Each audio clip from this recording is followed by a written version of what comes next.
jonction. Okay? On voit le profil, comme si on faisait une coupe dans notre jonction, qu'on allait regarder le profil du dopant en fonction de la profondeur de jonction.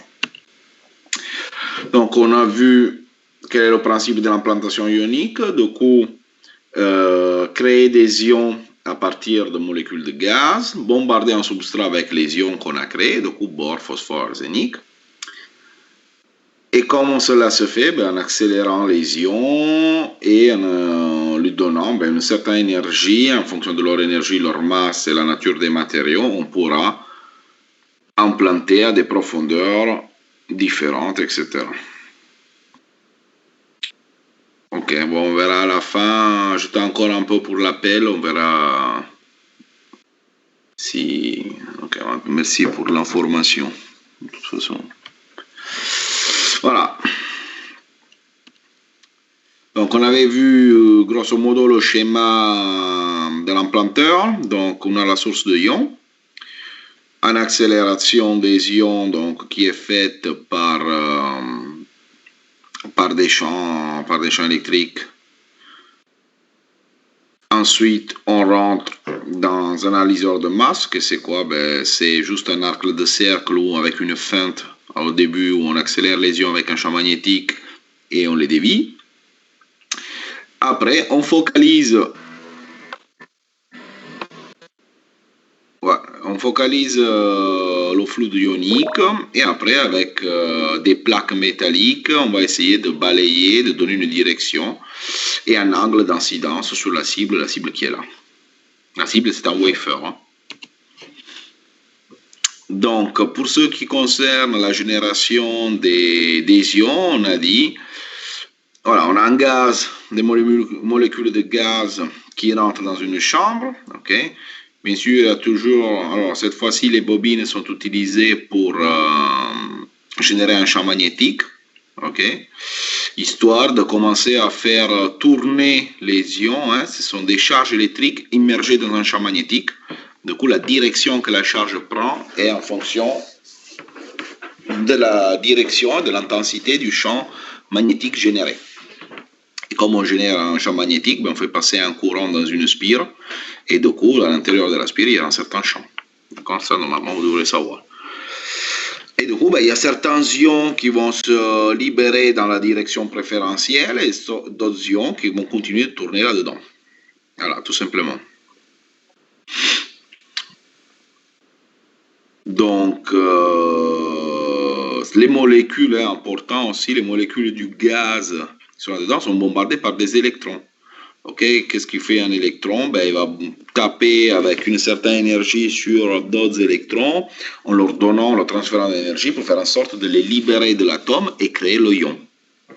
Okay, on va casser des liaisons entre des atomes dans une molécule pour faire en sorte que l'atome de dopant, par exemple de bore ou de phosphore, a une liaison cassée, une liaison pendante, et donc une charge électrique en plus ou en moins.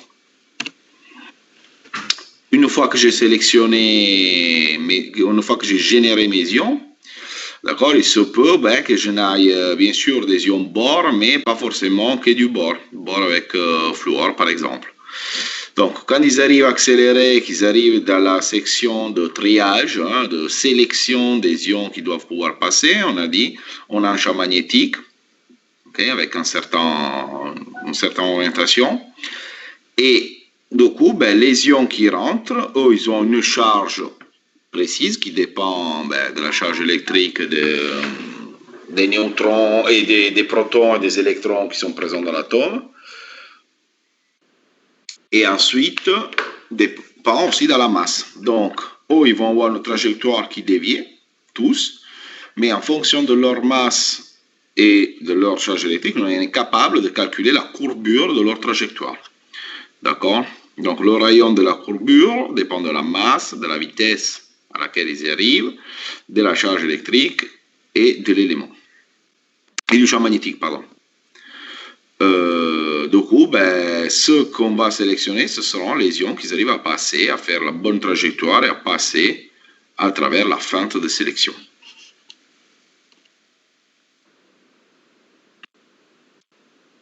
Donc, on a trois accélérateurs, on a dit que c'est des tubes isolés, hein, voilà, isolés par rapport à l'environnement, avec des énergies très variables qui vont aller de 20 à 200 kV. D'accord. Et après, on a même des implanteurs en haute énergie qui peuvent aller en méga-électronvolts. Donc, on crée un faisceau d'ions maintenant. Les ions ont été sélectionnés. Et on essaye de focaliser ce faisceau d'ions. Et ensuite, à l'aide de plaques métalliques, hein, dans lesquelles on va appliquer une différence de potentiel, donc un champ électrique à l'intérieur, on va faire en sorte de créer un balayage, donc créer un mouvement de ce faisceau pour donner un angle d'impact entre le ion et la cible. Donc, grand avantage de l'implantation ionique, c'est que l'énergie des ions est contrôlée. Mais du coup, on peut contrôler la profondeur de l'implant. Okay, on a dit que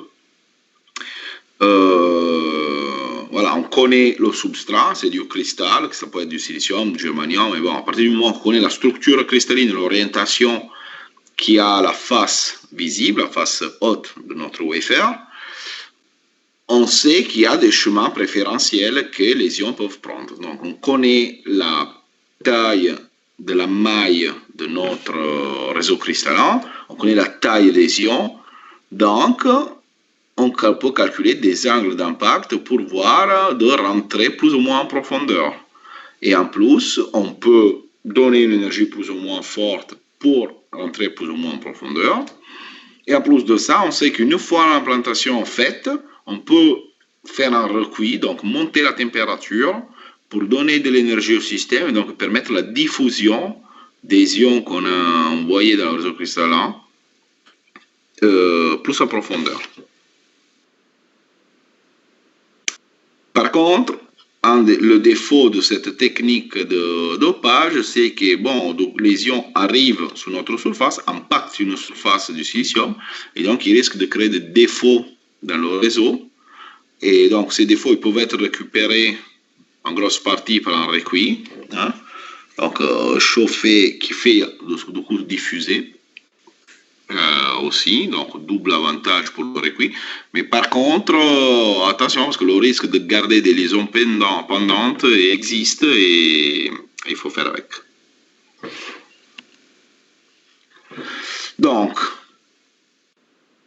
l'interaction entre les ions et les atomes de silicium peut donc créer des défauts et dans le réseau cristallin, créer de la rétrodiffusion, c'est-à-dire on fait diffuser des ions qui rebondissent sur le réseau cristallin. Hein.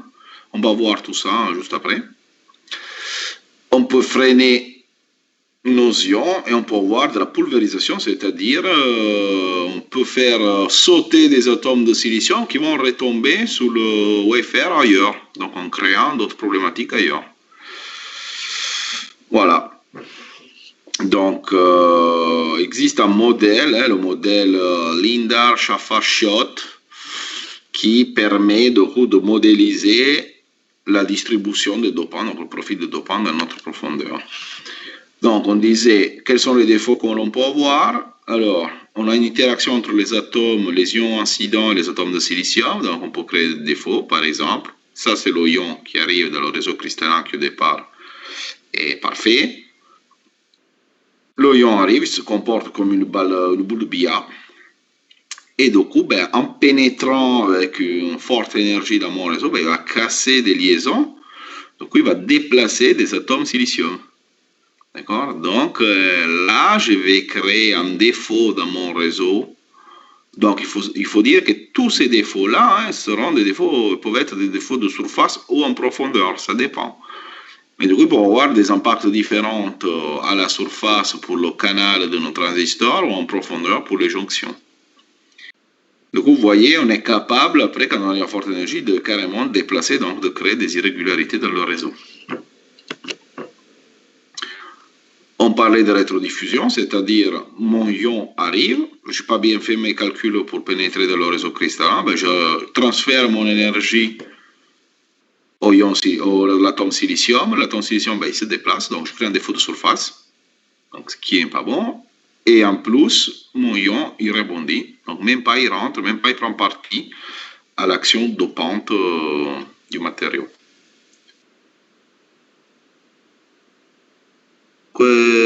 Ah, pardon. Je n'avais pas vu les questions.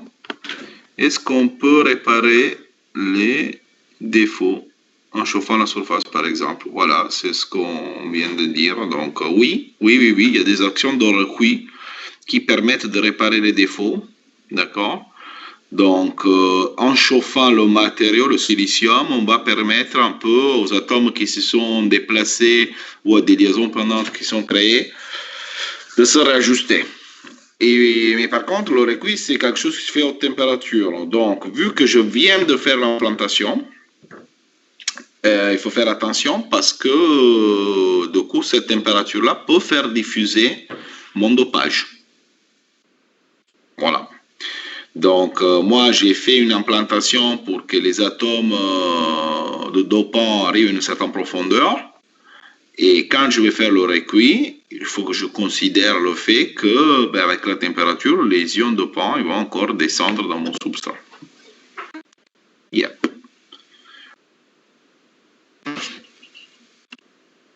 Voilà. Pulvérisation, et c'est une technique qui est utilisée, la pulvérisation, beaucoup pour déposer des couches aussi. Donc, le principe de la pulvérisation, c'est ça. On bombarde une surface avec des ions à forte énergie. Donc, mon ion dopant, il rentre, par exemple. Et par contre, j'ai un rejet d'un atome de silicium. Ok, ping, on le fait style capsule de bière avec des capsuleurs. Paf, on fait sauter l'atome de silicium et cet atome de silicium il va retomber quelque part. Donc, il va retomber sur notre surface en créant un dépôt de matériaux ailleurs. Donc, l'effet de tirer sur une cible et créer de la poussière, donc de la pulvérisation. Vous voyez bien qu'est-ce que c'est la pulvérisation, même avec le pchit, quoi. Donc des petites particules, notamment dans ce cas, ce sont les atomes de silicium qui sont éjectés et qui après vont retomber ailleurs. Donc la pulvérisation, ça s'utilise aussi pour faire, par exemple, avec la technique de spattering, on va taper sur nos cibles pour faire en sorte d'arracher de la matière qui va se déposer ailleurs. Voilà. Dans ce cas, dans notre cas, par contre, non, nous, on ne veut pas ça. Ça, c'est un effet non désiré.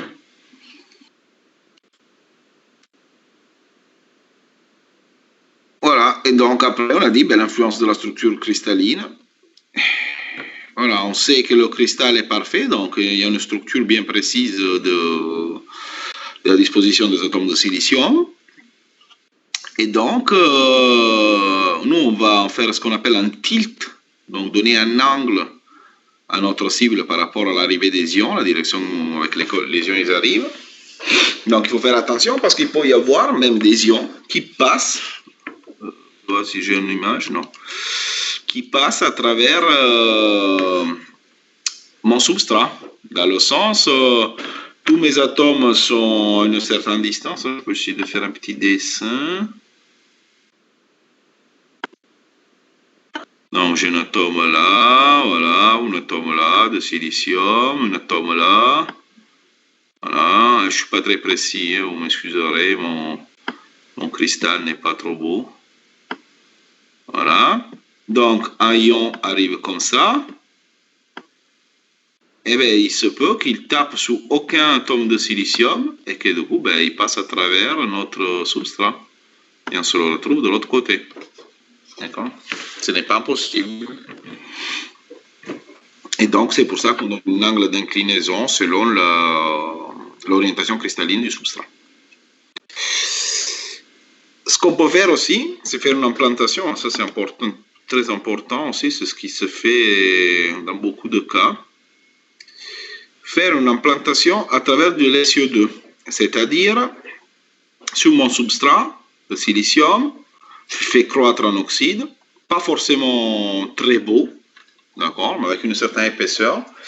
Et lui, qu'est-ce qu'il fait? Quand je vais implanter mes ions, Il a l'objectif, bon, il va ralentir un petit peu mes ions, donc il faut que je prenne en compte cet effet-là, mais il a comme objectif de maintenir la surface du silicium propre, éviter les effets de pulvérisation, de rétrodiffusion. D'accord? Donc, faire en sorte que voilà, cet oxyde de protection puisse protéger la surface et après dopage, ben, avec une gravure, comme on a vu, humide ou sèche, comme vous voulez. Ah non, on ne l'a pas encore vu, la gravure, on verra après. En tout cas, avec une gravure, on va enlever l'oxyde et on aura maintenu une surface du silicium plus propre.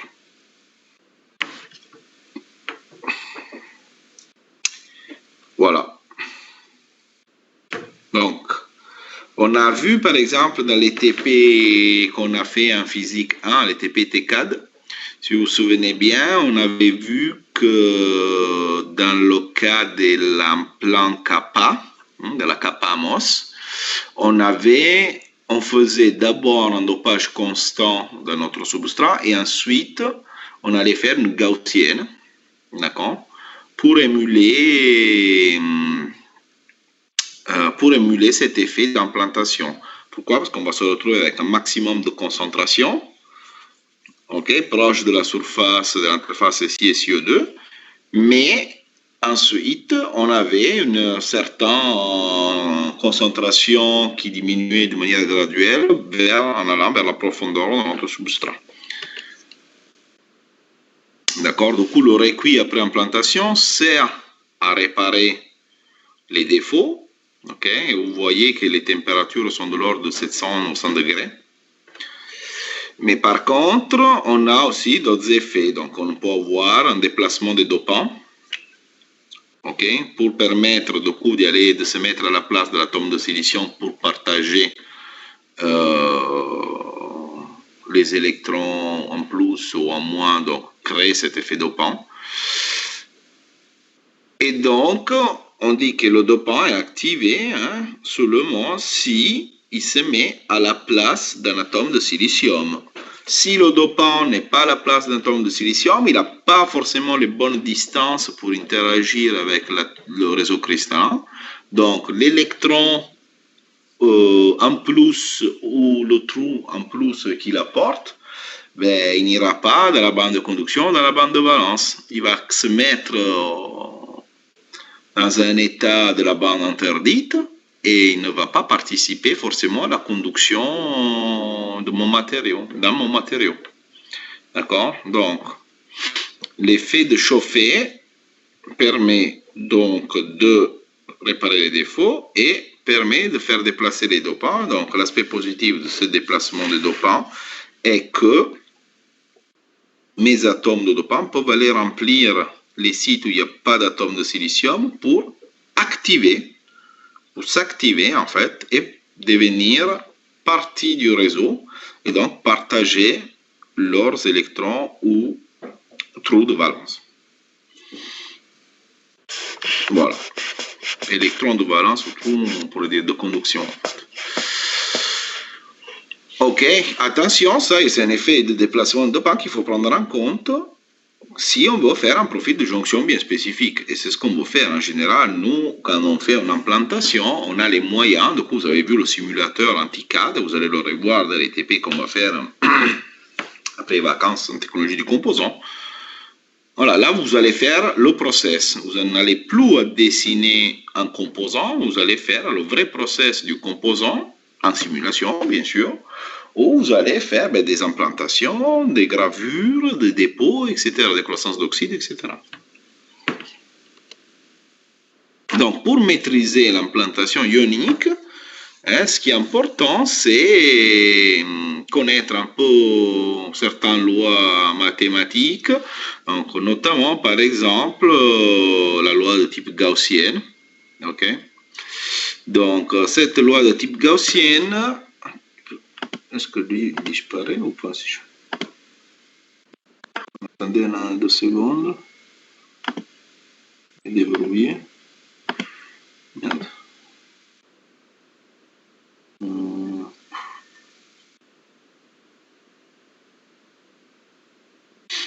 Bon. Bon, il y a la barre, un peu chiante, mais bon. Ah oui, voilà. Donc, c'est ce qu'on avait vu pendant le TPTK. Donc, vous voyez, les ions, ils arrivent sur notre surface, ils impactent l'oxyde de masquage et la surface du silicium, d'accord? Et après, ce qui arrive dans le silicium, ben, il pénètre dans le matériau avec une certaine profondeur et avec une concentration préférentielle dans cette zone, qui donne le maximum de concentration à une certaine distance. Donc la distance, c'est RP par rapport à la surface. Et là, on voit que le 100% du dopage, là, c'est en relatif. Donc le 100% du dopage, on l'a ici où on a le pic. D'accord? Et qu'à une certaine distance que nous, on avait appelée delta RP, parce que cette distance était RP, on dit, voilà, le dopage doit descendre du 100% au 60%. De cette façon, le simulateur connaissait la loi mathématique capable d'exprimer cette fonction. Et donc, en lui donnant le max, la distance du max de la surface et à quelle distance on doit tendre le 60%, il arrive à recalculer la distribution des dopants, donc le profil du dopant dans mon matériau. Et donc, vous voyez, je me retrouve avec un endroit où la concentration est maximale. Et après, sur les côtés, je descends graduellement. Donc, pour un transistor, moi, là, j'ai exagéré la distance. Vous imaginez bien que vu que la conduction va se faire à la surface ici, parce que ici, en haut et en bas, il va y avoir source et drain plus tard dans le process. Donc, mon maximum de concentration, il faudra le faire là. Parce que si on le fait loin de la surface, notre canal n'a pas le même impact. D'accord? Je vous remets la petite animation, de laquelle je suis très fier.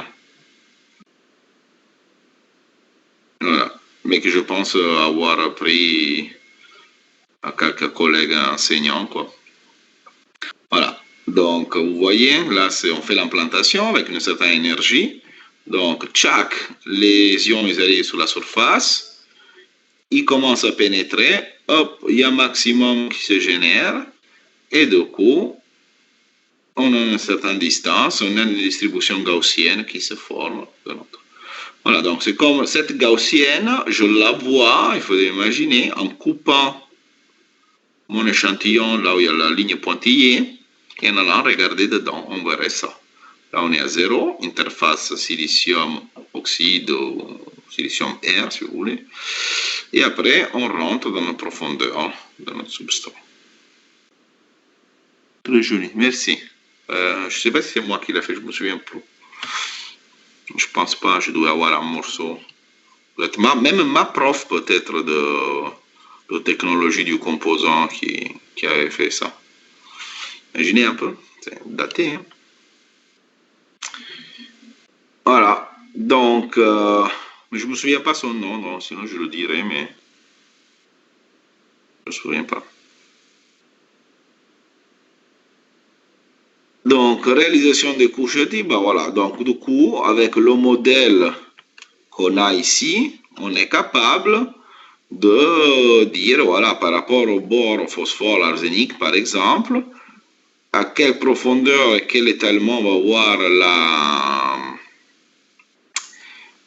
la gaussienne en fonction de l'énergie.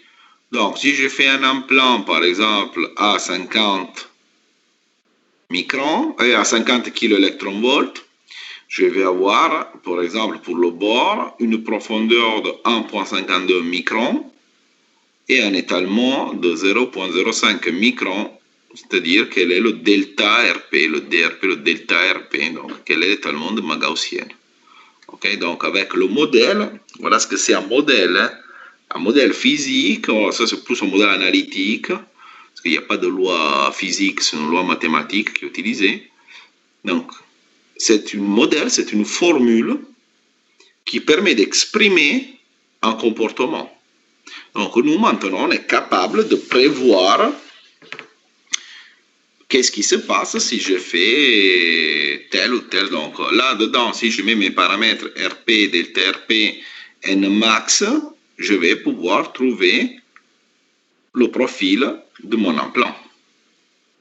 Voilà, et ça peut se faire même sur Excel, hein, vous voyez. Et du coup, modéliser un phénomène, c'est ça, c'est trouver une loi mathématique ou physique qui permet d'exprimer un comportement. Donc, vous pouvez avoir des modèles physiques, par exemple, l'équation de Poisson, voilà, elle exprime la concentration de la charge en fonction du potentiel, etc. Vous pouvez avoir des modèles mathématiques comme celui-ci, avoir des modèles compacts, hein, des formules simples qui permettent d'exprimer le comportement d'un composant. Donc, selon la complexité du modèle, on sera plus ou moins précis et proche de la réalité. Mais comme on sait que dans la vie d'un ingénieur, rien n'est gratuit et tout se paye, si on veut être précis, on va le payer avec un temps de calcul plus lourd ou des machines plus performantes. Et alors, selon ce qu'on doit faire, on fait de la modélisation physique ou de la modélisation compacte. Si on doit faire du design, on fait des composants, on s'en fout de la physique. L'important, c'est de représenter le comportement. On peut utiliser des équations plus simples.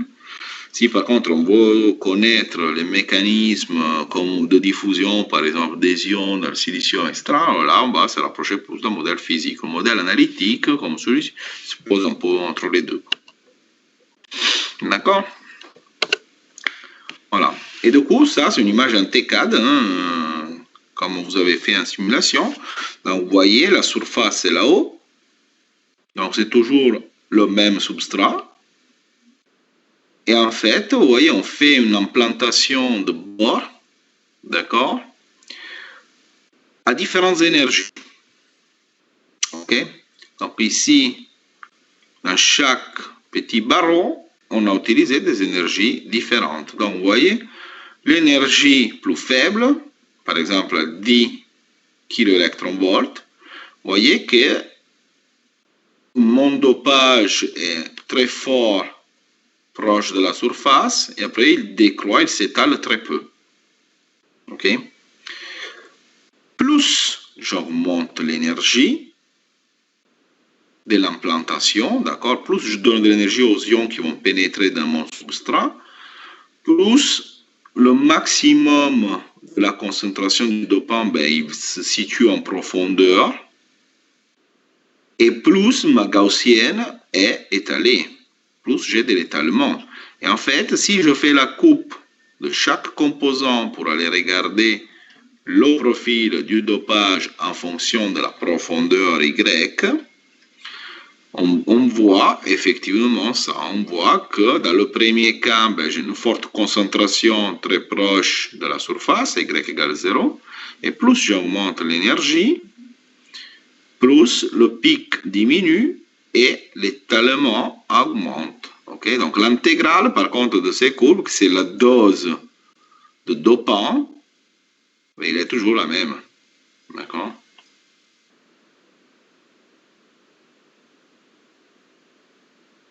Je ne comprends pas pourquoi il y a du bleu tout à haut. Alors le bleu tout à haut, c'est un oxyde, hein, qui justement il n'est pas dopé, donc il apparaît comme bleu.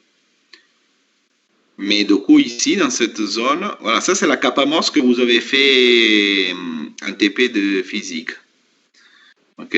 Donc, en haut, vous avez l'oxyde, et après, là, vous avez la surface.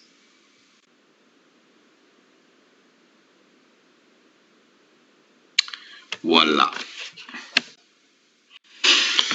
Donc voilà, du coup, ça fait une gaussienne dans un sens, dans le X, une gaussienne dans le Y, ce qui fait qu'on se retrouve avec, si on me rapproche de gaussienne, ce qu'on appelle la poire de diffusion. Donc quand on fait diffuser, qu'on augmente la température, on a dit une redistribution des dopants.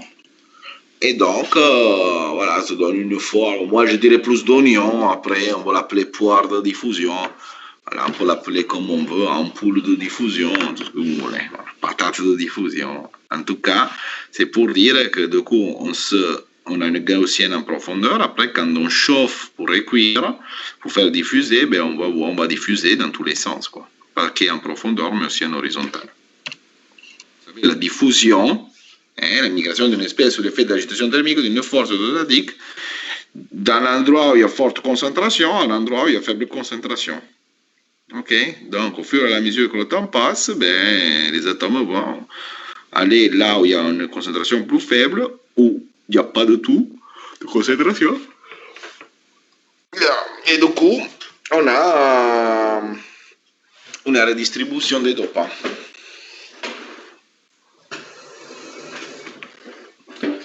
Voilà. Donc, on peut avoir de la diffusion interstitielle, on a dit.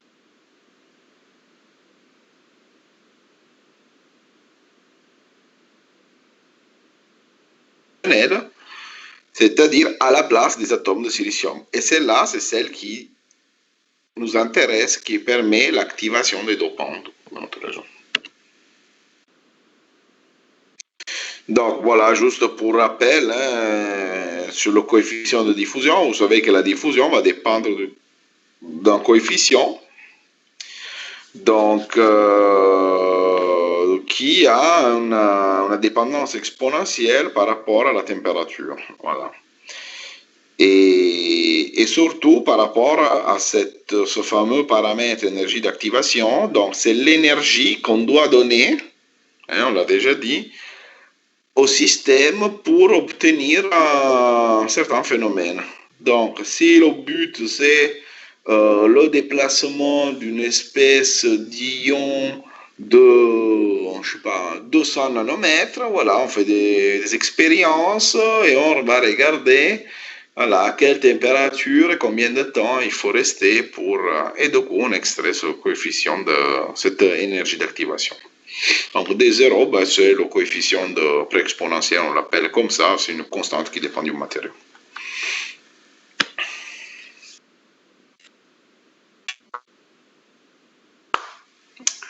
Voilà. Donc, vous voyez que selon le type de matériau, selon le matériau qu'on utilise, bon, on a des coefficients de diffusion différentes.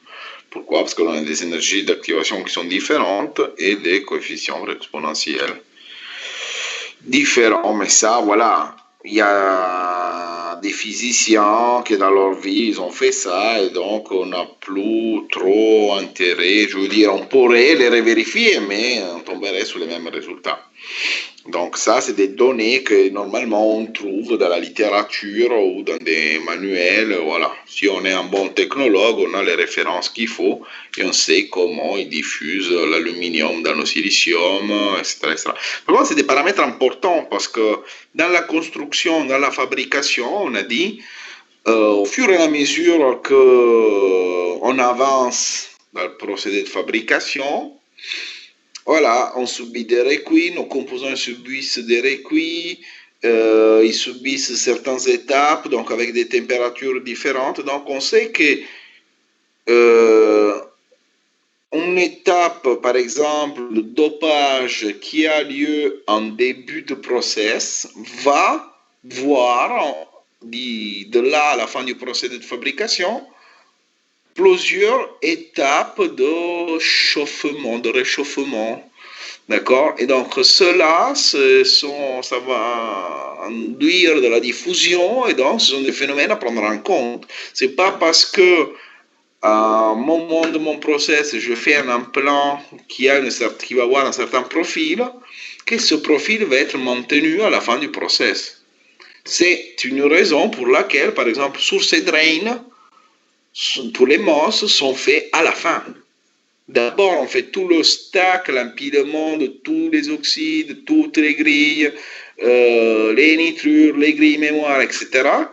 Et ensuite, on ouvre nos stacks, donc on met le masque pour faire sur ces drains, on fait les gravures qu'il faut, on ouvre les zones actives, et là, à ce moment-là, on implante. D'accord? Voilà. Et donc, pareil, pour la diffusion des espèces, en fonction de la concentration, et en fonction du coefficient de diffusion sur l'axe des Y, le fameux D, en fonction de la température en Kelvin moins 1, donc pour faire le fameux Arrhenius plot ou de la température en degrés Celsius, vous voyez, ça va dans l'autre sens, du coup. On peut voir comment elle varie le coefficient de diffusion pour les différents éléments. D'accord? Et donc, on peut savoir quel est le trajet, la distance qui va parcourir un atome de, par exemple, d'antimonium, okay, le bleu, qui a été implanté avec une certaine énergie, donc il valait une certaine profondeur dans mon substrat, et en fonction de la température, on va savoir quel est son coefficient de diffusion, donc on peut calculer combien elle va diffuser. Okay? Donc vous voyez que ça demande beaucoup de calculs dans la théorie. La raison pour laquelle on a des simulateurs, on a la chance d'en avoir un pour des activités didactiques, d'accord, hein, pas tout le monde l'a.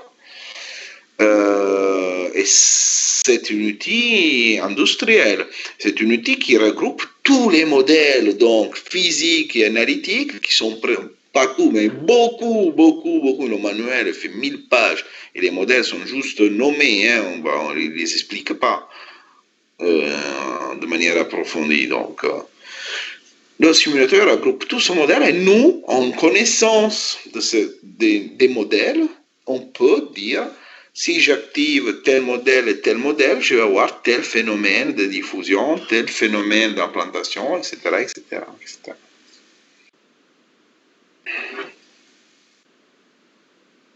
Et les effets de diffusion sont importants, voilà, pourquoi? Parce qu'on peut voir des métaux qui diffusent dans les semi-conducteurs aussi, hein. C'est pas que les dopants qui diffusent. On peut avoir des effets de diffusion, par exemple, d'un aluminium dans le silicium aussi. Ou dans le cas du lithium, de le lithium dans le silicium. Des ions, le lithium, pourquoi? C'est un ion alcalin. Donc, lui, il peut créer des problèmes ou de diffusion des ions dans les oxydes, tout un tas de problématiques. Donc, il faut savoir qu'est-ce que c'est que ça existe.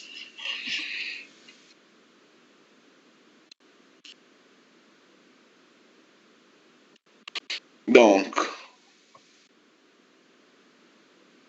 pour connaître, donc, petite passe encore sur la diffusion des espèces, donc, qui nous permet de savoir, de connaître comment diffuser les espèces, c'est M.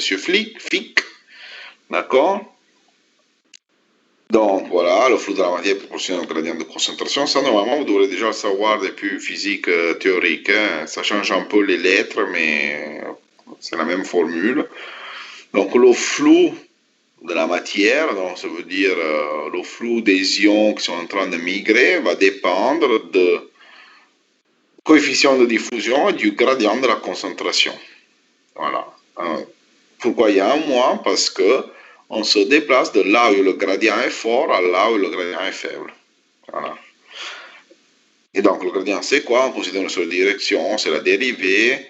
Voilà, donc évaluer la variation de la concentration en fonction du temps. Donc la deuxième loi de Fick prend en compte le temps. Vous voyez là, il n'y a pas cette notion de temps dans la première loi. Donc la deuxième loi de Fick prend en compte le temps. Ça, c'est l'exercice qu'on avait fait en TD de physique. Donc on a un flux entrant dans un barreau de matériaux, un flux sortant d'atomes ou d'ions ou de matière tout court. Donc à l'instant T, on a un nombre de particules d'un volume considéré. Donc si nous on fait la dérivée de la concentration par rapport au temps, on sait qu'elle est égale à quoi? Elle est égale à J, c'était notre flux, donc le J de X, moins le J de X plus dx, donc le flux à cet endroit-là, dérivé par rapport à dx, donc on se retrouve avec une équation différentielle de second ordre, voilà, à la fin. Donc, la notion de temps, elle est inclue dans le coefficient de diffusion. Donc, la variation de la concentration en fonction de temps est égale à 2 fois la variation de la concentration en fonction de l'espace. Là, il me manque un x carré, hein, désolé. Et de coefficient de diffusion.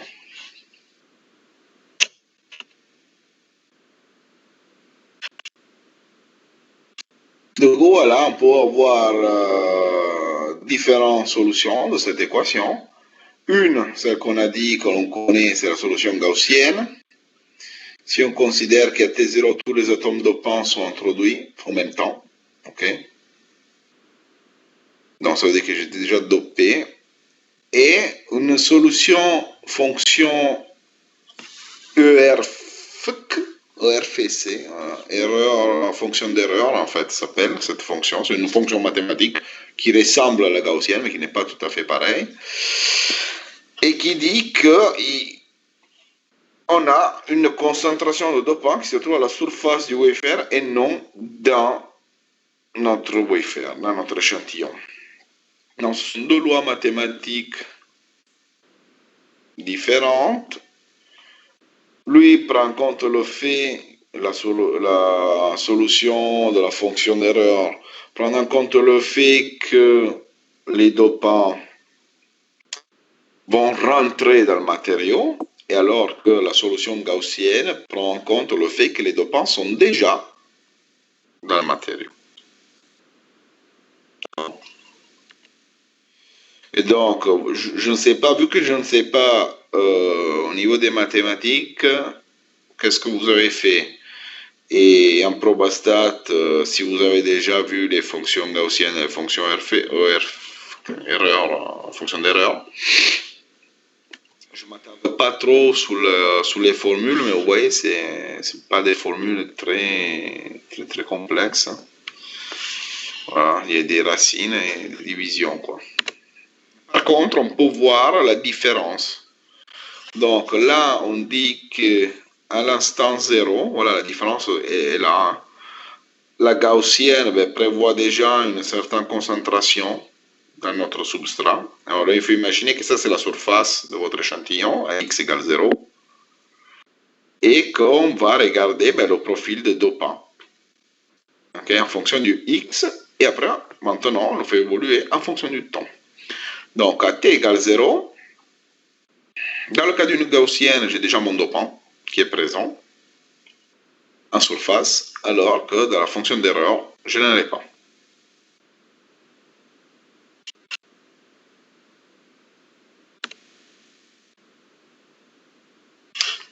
Ensuite, voilà, mon dopant il rentre. Du coup, je vais avoir une diffusion qui se fait, du coup, en partant d'un 0 et qui descend petit à petit sur toute ma surface.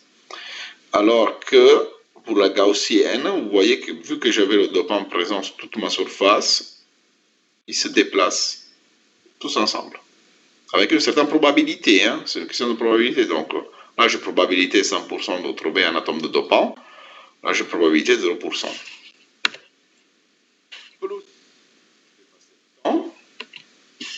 Dans le cas de la gaussienne, on a dit le maximum diminue et ma gaussienne s'étale de plus en plus, alors que dans le cas fonction d'erreur, je maintiens mon maximum. Ok. Par exemple, parce que je suis en train de continuer de faire un dopage. Donc, ma concentration à la surface, mon maximum, il reste toujours constant. Mais par contre, j'arrive à aller plus en profondeur, tout en baissant, du coup, ma fonction. Encore, donc là, mon maximum reste constant, mais je suis de plus en plus, je m'approche de plus en plus d'une fonction d'un pic, en fait. Alors que, dans le cas de la gaussienne, je vois le maximum de ma gaussienne qui baisse et ma gaussienne qui s'étale de plus en plus. Donc, dans ce cas, typiquement, la gaussienne l'utilise pour modéliser un phénomène de diffusion suite à une implantation. Et la fonction ERFC, on l'utilise pour modéliser la diffusion d'un dopant suite à un dopage par diffusion. Ok?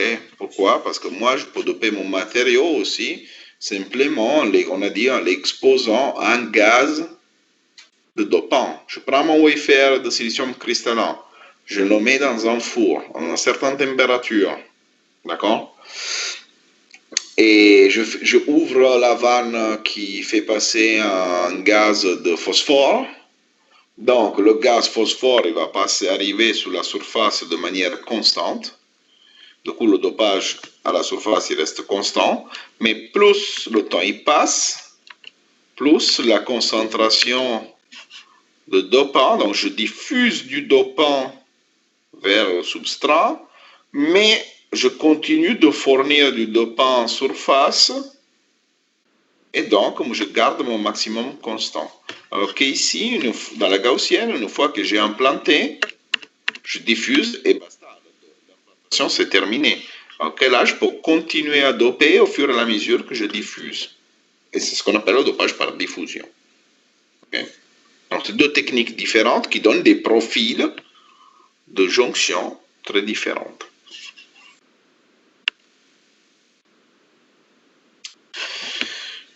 Voilà, introduzione di quantité Q donnée de dopant dans la matériau, pour la diffusion, la formation d'une couche de verre de dopant à l'interface, voilà. Ce qu'on a dit. Hein. Voilà, du coup, le modèle fonction de rond, on l'utilise pour ce qu'on appelle un pré-dépôt, hein, pour un dopage pré-dépôt, et ensuite la gaussienne pour la redistribution des dopants fait par l'implantation.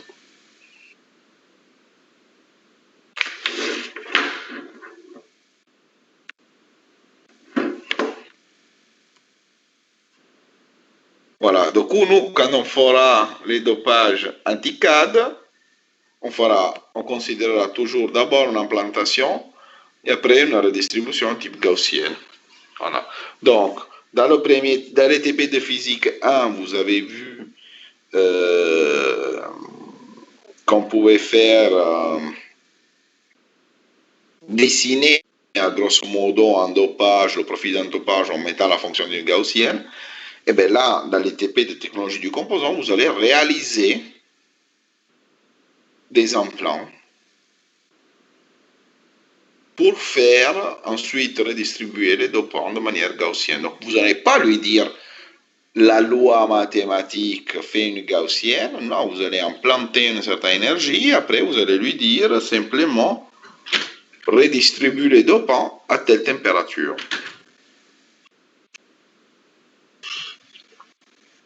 On est bon? Il y a des questions?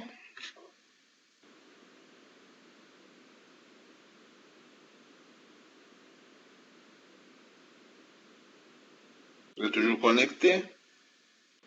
Yes, oh, ça a augmenté le nombre, 37. Mais loin de 51. Hein?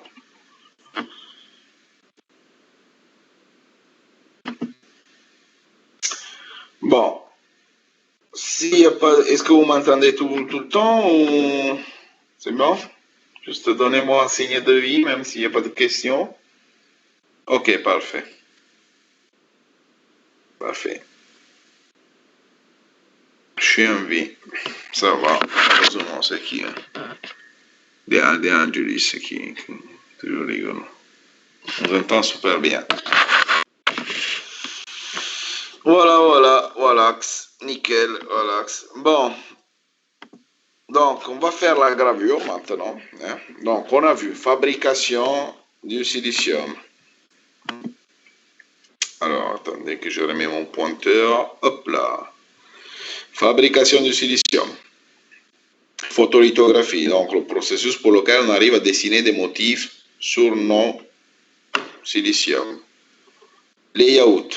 Qu'est-ce que c'est un layout? Donc, c'est le layout, c'est la photolitho qui nous permet de faire du layout. C'est la réalisation du coup d'un circuit imprimé, mais pour la microélectronique, d'accord, imprimé directement sur le silicium. Vous avez l'habitude de faire des cartes et de les appeler circuits imprimés. Et bien là, on fait pareil, simplement, c'est imprimé, mais beaucoup plus petit, grâce à la photolitho. On a vu l'oxydation. Oxydation haute température, basse température, oxydation humide, oxydation sèche, voilà. Avec de l'eau, on a avec de la vapeur d'eau, okay, avec de l'oxygène. On a vu qu'est-ce que c'est un CVD, un Chemical Vapor Deposition. On a vu, voilà, quelles sont les lois qu'il faut prendre en compte pour calculer les bonnes épaisseurs. On a vu que quand j'ai du silicium libre, mon oxyde croît rapidement, alors que quand j'ai du silicium qui a déjà une couche de CO2 dessous, j'ai du mal à faire croître notre oxyde. Donc il vaut mieux le déposer plutôt que le faire croître. Hein. Technique de dépôt, style LPCVD ou PCVD ou CVD, Chemical Vapor Deposition, hein, donc déposer un oxyde sur un oxyde, Chemical Vapor Deposition, une réaction chimique qu'il y a dans l'air, dans l'atmosphère, et donc ça permet de déposer de l'oxyde, alors que quand on fait une oxydation thermique, il faut aller chercher le silicium qui est sous la couche d'oxyde. Voilà. Et après, on a vu le dopage. En particulier, on a vu l'implantation ionique, mais on sait qu'on peut doper par diffusion aussi. On a notre échantillon qui n'est pas dopé, on le met dans un four et le four va doper toute la surface. Ensuite, avec la température, les dopants qui sont en surface, ils vont faire la mesure diffusée en suivant une fonction ERC, fonction d'erreur. Ou sinon, on peut les faire diffuser après implantation, et donc là, dans ce cas, on aura un profil de type gaussien. Voilà. On a bien la gravure. C'est quoi une gravure? C'est un attaque sélective, plus ou moins sélective, et capable de graver. Donc, en anglais, on dit etching. Okay? C'est le etching, la gravure. Donc, permet de graver le film. Le film, ça veut dire une couche, une fine couche, hein, sans toucher d'autres matériaux. En fait, la sélectivité, okay, c'est la capacité d'aller graver un matériau et pas les autres. D'accord? On a dit, par exemple, l'acide fluorhydrique, c'est le fameux acide qui est très dangereux pour l'homme. L'acide fluorhydrique,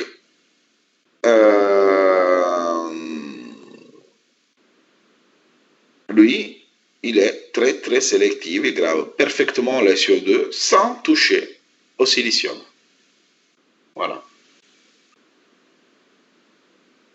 Alors qu'il y a d'autres types de gravures qui sont par contre pas sélectives du tout, donc où on grave tous les matériaux. Sans problème.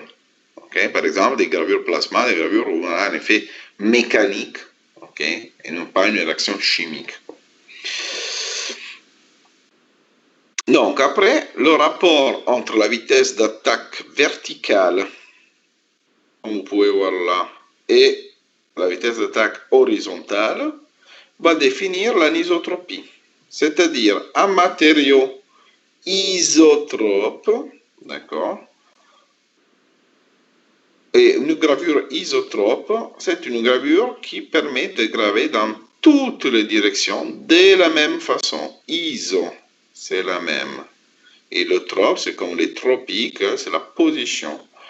Donc, isotrope, ça veut dire toutes les directions. Anisotrope, par contre, la gravure anisotrope, elle a une direction préférentielle de gravure. Donc, elle attaque légèrement, de l'autre côté, si on attend trop longtemps, mais elle va dans une seule direction. Et quand on est parfaitement anisotrope, on est capable de graver dans une seule direction. Donc, en fonction de ce qu'on veut faire, de ce qu'on sait faire, on peut se permettre de les faire, de graver dessous, en dessous, dans une direction, dans toutes les directions, etc. Donc, il faut juste se souvenir que isotrope, c'est iso, c'est dans toutes les directions, et aniso, c'est le contraire de toutes les directions, donc c'est seulement une direction préférentielle. Alors, on a différents types de gravures, bien sûr, vous imaginez bien, pas qu'une seule. Donc, on a des gravures humides, par exemple, donc où on fait une attaque chimique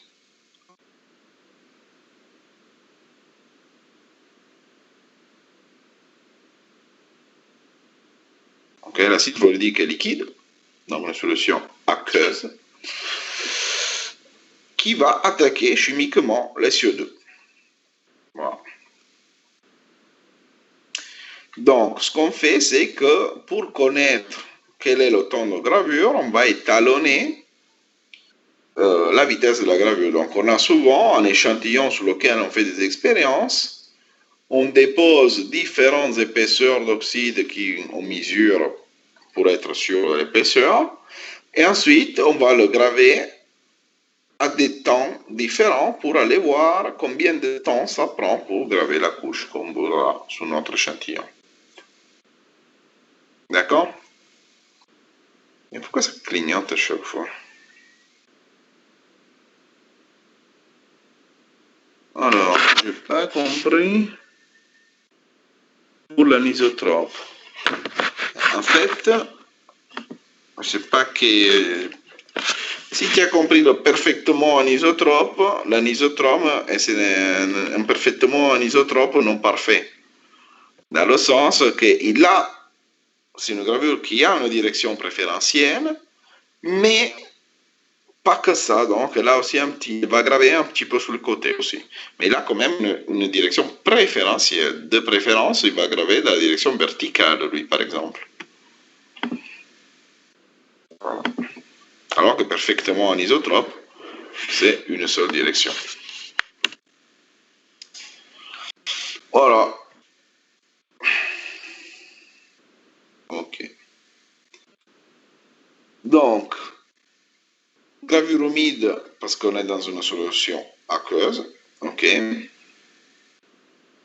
Il faut étalonner la vitesse, bien sûr. Et donc, cela, c'est une gravure très sélective. Attention à la définition de sélectivité. Parce que des fois, on confond, on dit, ah, c'est sélective parce que j'ai sélectionné une direction. Non, c'est sélective par rapport au matériau. Je sélectionne un matériau et donc je suis sélective. Je suis sélectif sur le matériau. Et la direction, c'est l'isotropie ou l'anisotropie qui me donne la direction de gravure. Donc, inconvénient de cette gravure humide, c'est le temps d'attaque dépend de la concentration des espèces qui réagissent. Donc, plus l'acide est concentré, plus il va attaquer fort les CO2. Donc, si par exemple j'ai des plaques de silicium sur lesquelles j'ai les mêmes produits, okay, je ne vais pas faire la gravure dans un bain pour certaines plaques et dans un autre bain d'acide pour les autres plaques.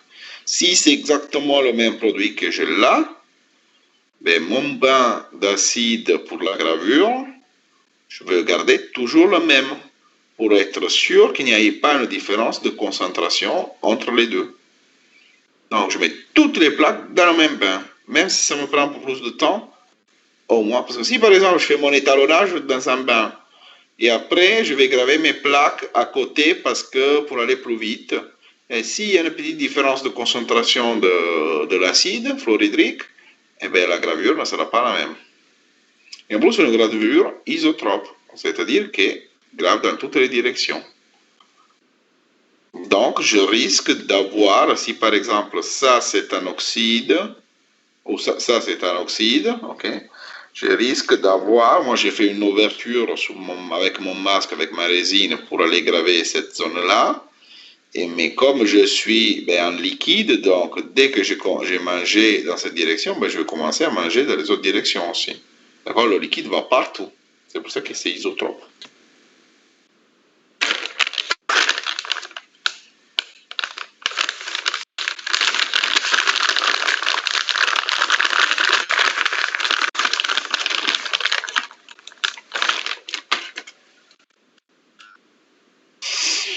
Et après, il faut faire des gravures sèches, donc sans liquide. Ok? C'est-à-dire qu'à la place d'avoir une réaction chimique, on peut voir une réaction, une attaque qui est physico-chimique ou qui est physique. Okay? C'est-à-dire une interaction entre différentes matières. Quoi. Voilà. Une interaction mécanique. Voilà. Entre différentes matières. Donc, il n'y a pas de liquide, gravure sèche. Pour la technique, par exemple, attaque ionique, On va voir ce que c'est. Attaque plasma. Attaque ionique réactive. Donc, dans le cas de l'attaque ionique, qu'est-ce qu'on fait? Voilà, on prend des ions. Comme on a dit, on a vu que, par exemple, quand on fait l'implantation ionique, pour doper, on se rend compte qu'on peut avoir le malheur de arracher des atomes de silicium du réseau si les ions transfèrent leur énergie à des atomes de silicium. Donc, je peux avoir la rétrodiffusion, etc. Donc, dans le cas de l'implantation du dopage, ben, ça, c'est pas cool.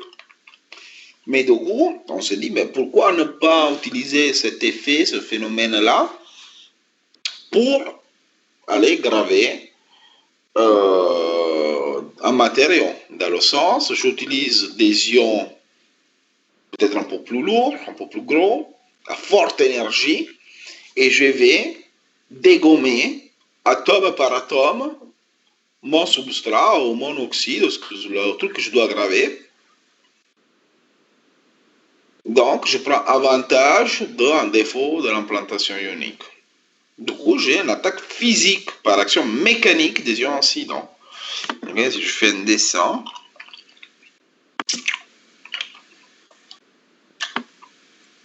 vous avez votre matériau. Hop.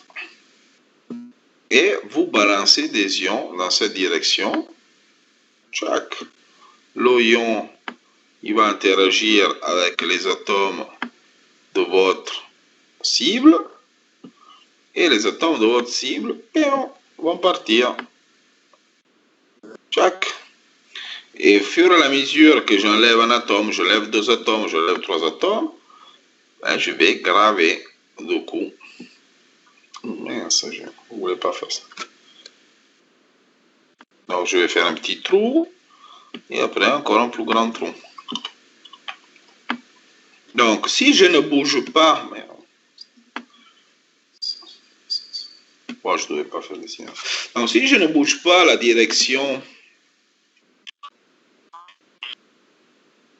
de mon flux de ions par rapport à la surface, vous voyez que je vais toujours dans la même direction. Donc je rentre en profondeur, je vais toujours en vertical. Donc ce type de gravure est anisotrope. Donc peut-être que sur les côtés, je ne suis pas parfaitement anisotrope parce que sur les côtés, peut-être que je vais arracher aussi un peu de matière, là au bord entre la fin du flou et mon matériau. Mais vous comprenez bien que voilà, j'ai carrément la direction préférentielle. Par contre, je grave n'importe quoi.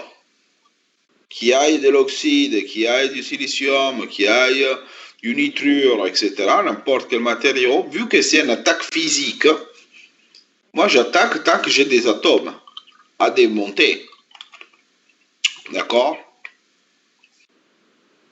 Donc, les ions de l'attaque ionique, le flux ionique qui tombe sur ma cible, il s'en fout d'avoir de la CO2, du silicium, de l'SiN. Lui, tant qu'il y a de la matière à démonter, et tant que je balance des ions, ben, il la démonte. Voilà, donc très peu sélectif. Donc, avantage anisotropie par rapport à la gravure humide. Désavantage, pas de sélectivité. Donc, dans certains cas, ça peut être bien. Dans ces cas, donc, c'est pour ça qu'il faut avoir plusieurs techniques.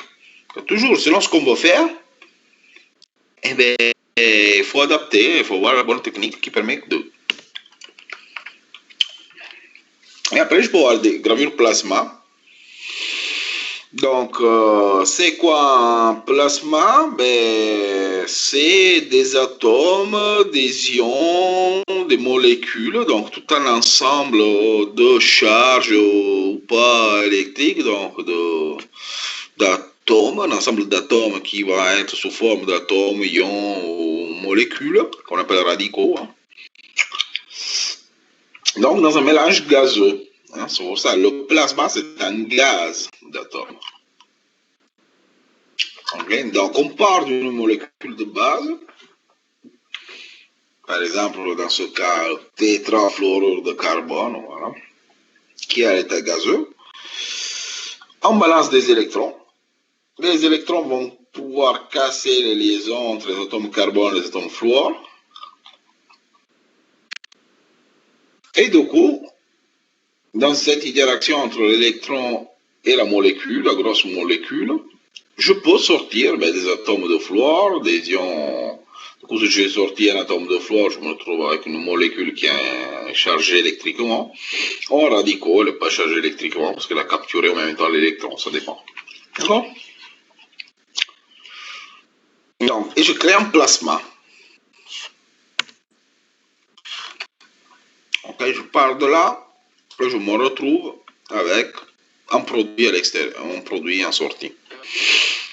Donc, l'avantage de la gravure plasma par rapport à la gravure ionique, purement ionique, c'est que les espèces que je forme, okay, dans mon plasma, peuvent aussi réagir chimiquement, d'accord, avec le matériau que je suis en train de graver. Dans le sens, je peux interagir mécaniquement, donc je peux avoir toujours cet effet de démontage de la surface en gravure, mais en plus de ça, je peux avoir une réaction chimique du matériau qui est, du coup, il est arrivé sur la surface, donc il a fait de la rétrodiffusion, mais il va en plus réagir physiquement pour amplifier cet effet de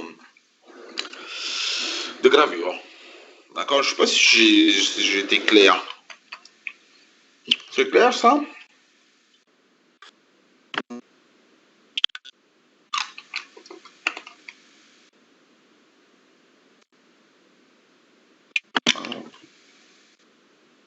Donc, j'ai mon matériau à graver. J'ai mon plasma qui arrive comme ça. Et donc, je peux voir les atomes de ma surface qui vont partir parce que j'ai eu la collision entre un atome de fluor, hein, un ion fluor et mon substrat. Mais en plus de ça, je peux avoir ma molécule de tétrafluorure de carbone qui va réagir avec la surface en continuant la gravure. Et après, il y en a un autre, paf, je démonte notre morceau, notre atome, et hop, en même temps, j'ai une réaction chimique. Donc, j'ai une attaque physique et chimique en même temps. Ok? Donc, par contre, il faut avoir des espèces très réactives. Hein, ça me paraît aussi évident. Bon, je le marque, mais si j'ai des espèces qui ne réagissent pas avec ma surface, ça sert à rien. Finalement, je me réduis à faire une gravure ionique. Par contre, j'ai une vitesse de gravure très élevée, dans le sens que vu que j'ai cette double action physique et chimique, je peux graver beaucoup plus rapidement. Et vu que j'ai cette fonction d'attaque chimie, c'est qu'on a vu que comme pour l'oxyde, pour la chef, le fait d'avoir une réaction chimique qui a lieu permet d'être plus sélectif sur les matériaux. Donc, ça permet de pouvoir arrêter la gravure quand on arrive à un certain matériau. Par exemple, on peut graver l'oxyde, mais on ne veut pas graver le silicium qui est en dessous.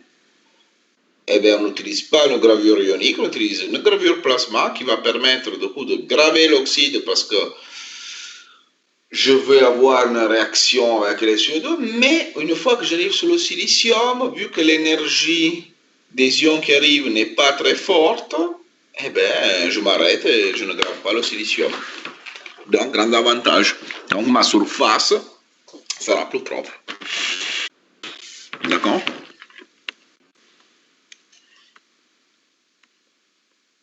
Voilà. Donc ça, c'est ce qu'on dit la condition d'arrêt de la gravure. D'accord. Ça permet, grâce à la sélectivité de la gravure, de s'arrêter et de sélectionner les matériaux à graver. Après, il y a bien sûr le temps de gravure. Si j'arrête le temps de gravure, j'arrête ma gravure, je réduis mon temps, donc je grave moins.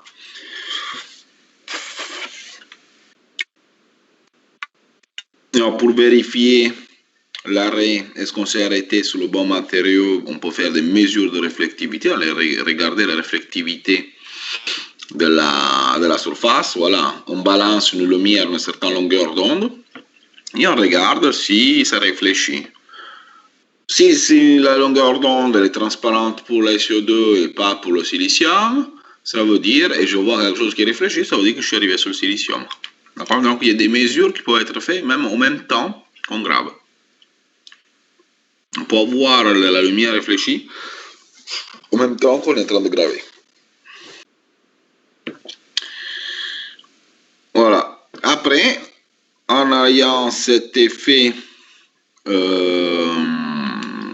de réaction chimique du plasma avec la surface, on ne va pas être très anisotrope, du coup on risque d'avoir un peu un problème d'anisotropie, dans le sens que l'attaque physique est très anisotrope, donc va bien dans une seule direction. Si je lui rajoute un peu de chimie, ben la chimie ne regarde pas la direction. Si je peux faire une réaction à droite, à gauche, à haut, en bas, je la fais. Voilà.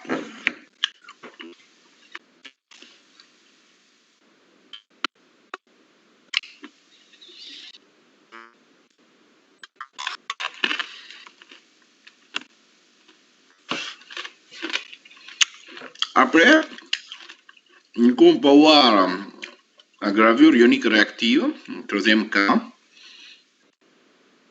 Donc, plasma toujours, basse pression et forte densité d'énergie, radiofréquence. D'accord? Donc, réaction des atomes, radicaux plus espèces, ça on maintient. Donc là, on va accentuer cette réactivité. Okay, le but de la gravure ionique réactive, c'est d'avoir des ions avec des espèces en plus qui réagissent, mais où on s'appuie plus sur la chimie. Donc, vous voyez, on est parti de quelque chose d'attaque ionique qui est de la physique. Après, plasma, on a la physique et un peu de chimie. Et après, on passe sur la gravure ionique réactive où on essaie d'avoir beaucoup d'effets chimiques. D'accord? Donc, gravure assistée par la chimie. On a toujours un effet de pulvérisation. On a toujours cet effet d'arrachement mécanique des atomes, etc. pour faire une gravure, par contre, anisotrope et moins sélective. Voilà, on a toujours les mêmes problématiques qu'on avait sur le plasma traditionnel.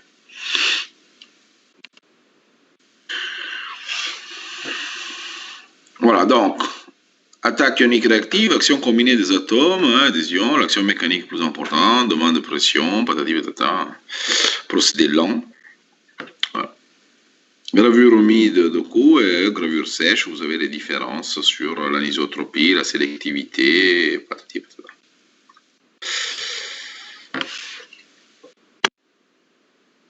Bon, lui, ça ne va pas, lui, mais je crois. Voilà. Voilà. Donc, gravure humide, très sélective. Gravure sèche, faible sélectivité, parce qu'on a vu qu'il y a l'interaction mécanique entre les ions ou le plasma et la cible, du coup, qui limite la sélectivité. Plus cher le gravure plasma que la gravure humide. Différence de vitesse, bon voilà, toujours un compromis. Je veux payer pas cher, mais j'attends longtemps. On a une durée de temps importante pour la gravure humide. Alors, je paye plus cher, je suis plus rapide.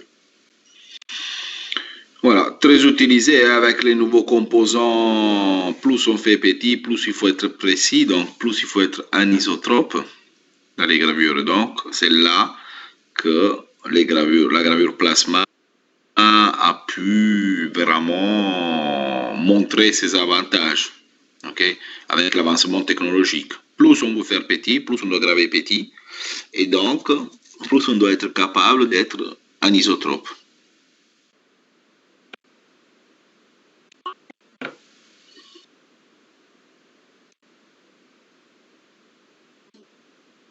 Et ça dépend, ça sert à quoi d'être plus sélective si la gravure est moins contrôlable. Contrôlable dans quel sens? Parce que si je suis sélectif, ça veut dire que je suis contrôlable, que je contrôle sur quel matériau je vais m'arrêter. Ok? Il faut imaginer, si j'arrive à faire un dessin quelque part, si j'ai un peu de blanc.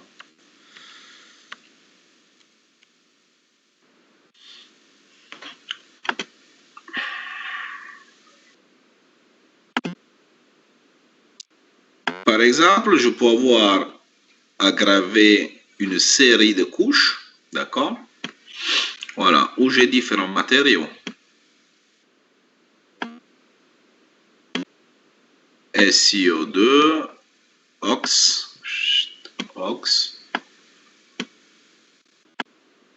Si3N4, donc c'est nitrure par exemple, et Si. J'ai du mal à écrire, là je ne mets pas de souris aujourd'hui. Voilà. Donc, si je suis sélective, je suis capable de dire, je grave l'oxyde, et après, même si je reste une seconde de plus, je ne graverai pas le nitrure. Voilà, donc la gravure humide me permet de faire ça. Mais par contre, je vais graver dans toutes les directions. Donc, je lève tout l'oxyde qu'il y a là.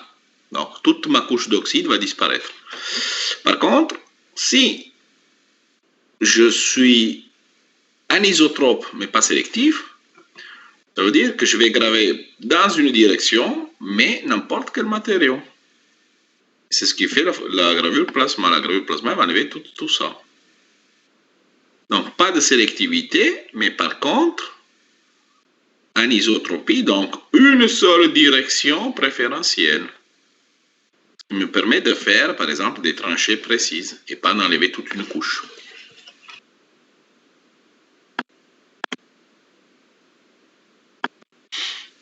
Voilà, d'accord?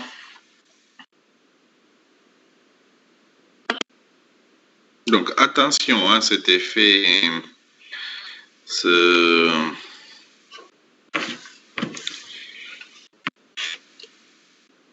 voilà, le jargon, on va dire. Voilà. Est-ce qu'il y a des questions?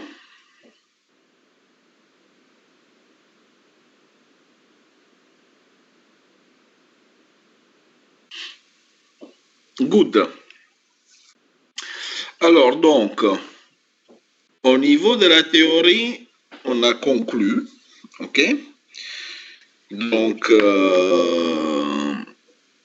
voilà, là, ce que vous allez faire après un TP, c'est les simulations, on a dit, hein, avec la TCAD. Donc, voilà, on l'a déjà vu un peu. Vous avez fait quoi? Vous avez fait dessiner des composants, hein? D'accord? Donc, juste pour vous présenter, Synopsys, c'est l'entreprise. OK? Donc, qui a fait un logiciel qui s'appelle Centaurus, TCAD for Manufacturing.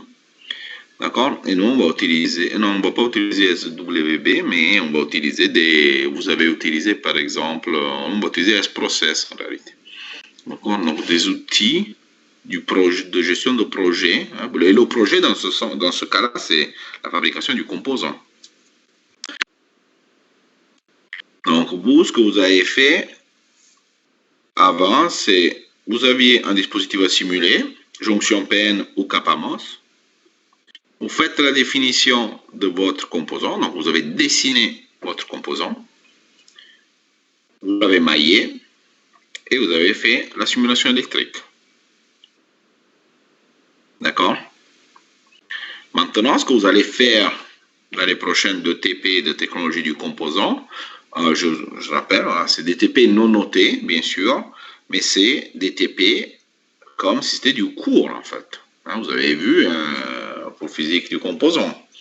Ce sont des TP qui servent à la compréhension. Donc, vous allez faire des simulations pour essayer de comprendre, vous allez simuler la fabrication en bipolaire pour comprendre qu'est-ce que c'est une diffusion, qu'est-ce que c'est une gravure. Donc, parce que là, on en parle. En plus, en distanciel, je ne peux pas trop faire des dessins et tout ça, donc je ne peux pas vous montrer les choses. Donc, le TP va servir à ça. Donc, simulation de procédés technologiques. Donc, on va utiliser l'outil qui s'appelle S-Process, Centaurus Process. Et pareil, maillage de la structure et simulation électrique. Mais cette fois-ci, ce sera une simulation du procédé de fabrication. Donc, vous allez dire, voilà, il faut diffuser tant de temps, il faut faire une oxydation pendant tant de temps, telle température, oxydation sèche, oxydation humide, etc., etc., etc. Et vous allez dessiner les masques. Okay? Les masques pour faire les zones actives, pour faire les zones où vous allez doper, etc. Bon, ça, l'interface, vous connaissez. Voilà, les fichiers, TDR, tout ça, vous vous souvenez, on l'a fait il n'y a pas longtemps. Voilà, S-Process. Voilà, on va définir la zone où il y a la structure. On va définir le substrat. Alors, je vous invite à regarder un peu tout ça, même si ça peut sembler compliqué, mais on va faire le maillage. Voilà, par exemple, on va faire un dépôt d'oxyde. Voilà, deposit, on utilisera la commande deposit, material, ça sera quoi? Ça sera de l'oxyde. Alors, oxide, en anglais, il n'y a pas d'Y. D'accord? L'Y est en français de l'oxyde. Type tropique, c'est-à-dire de partout, dans toutes les directions, le temps et la vitesse de dépôt. Et après, diffusion, à quelle température et pendant combien de temps. Diffusion d'un gaz, comment on fait pour faire une oxydation? On a besoin d'un gaz, on a dit, à la pression d'une atmosphère, ce sera du gaz oxygène, par exemple, et azote. Donc, c'est une oxydation sèche, parce qu'il n'y a pas d'eau. OK? Et on va le faire à 900 degrés pendant 40 minutes. Ça y est, paf, on ouvre le gaz. On fait passer l'oxygène. On va définir le masque. D'accord? Donc, on va lui dire les coordonnées en X d'où il doit aller mon masque. Quel type de masque? Résine positive, résine négative. OK? Donc, je vous invite fortement à relire, à ne pas venir sans aucune notion en cours, en TP, d'accord? Après, on va faire des gravures. Vous voyez, gravure, c'est le etch. OK, graver. Donc, quel matériau on veut graver? De l'aluminium. Comment on veut le graver? De manière anisotropique. Combien de temps? À quelle vitesse? Avec quel masque? Etc., etc., etc. D'accord? Donc, il faut avoir quand même un minimum de connaissances du cours. Et après, on va faire des implantations. OK? Avec quelle espèce? Arsenic. Avec quelle énergie? Avec quelle dose? Avec quel angle? Avec quelle rotation? Voilà. Après, on fait diffuser. Combien de temps? Quelle température? Et après, il faut une autre photo. Et patati, patata, on continue. Et on va faire tout le process pour aller regarder ensuite voilà, les profils de dopage, par exemple, le dopage en fonction de la profondeur. Mais s'il y a des gens qui me disent, monsieur, je ne sais pas ce que c'est un profil de dopage, on ne peut pas faire TP. Hein. Voilà. Donc après, plein de choses. Voilà des exemples. Hein. Ça, c'est une cellule mémoire en nanocristaux de silicium. Et vous voyez, voilà. Ça, c'est des petits nanocristaux de silicium qu'on fait croître dans l'oxyde. Structure complexe, avec des maillages très complexes en 3D, etc. Voilà, voilà. Bon, ça, vous connaissez. Hop, hop, hop. Donc, je vous invite fortement à regarder un peu tout ça pour vous faire un refresh de la mémoire. Je vous les ai mis, donc n'hésitez pas. Il n'est pas arrivé. Et après, quelques exemples. Voilà. ne pas arriver sans rien en TP, sans avoir regardé tout ça, même si je sais qu'il y en aura, mais j'espère pas trop, quoi. D'accord? Donc pendant les vacances, faites une relecture de ça, comme ça. Vous faites le TP, vous comprenez ce qu'on a dit en cours, et après, examen, paf, ça se passe bien, 20 sur 20, vous êtes le plus fort du monde. Voilà. Il y a des questions?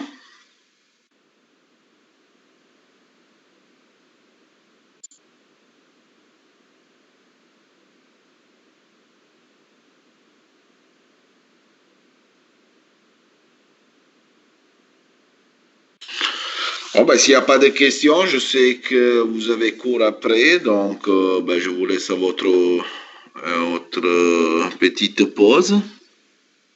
Voilà, aujourd'hui, ben, on a fini un peu en avance, hein. Voilà, les autres fois, on n'a pas fait forcément de pause, donc je sais pas si je vais aller trop vite, si c'est l'effet distanciel, si c'est l'effet endormissement, tout ça, on verra.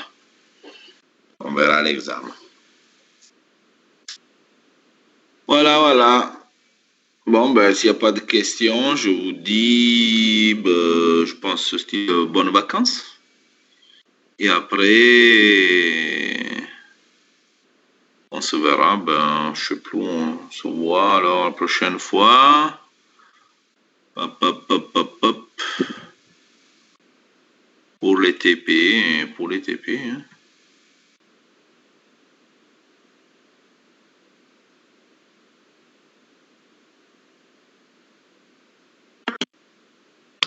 Ah mince. Voilà. Voilà, lundi 8 à 8 heures, bam, technologie du composant, groupe 3. Donc reposez-vous bien pendant les vacances, hein, groupe 3. Et aussi les autres.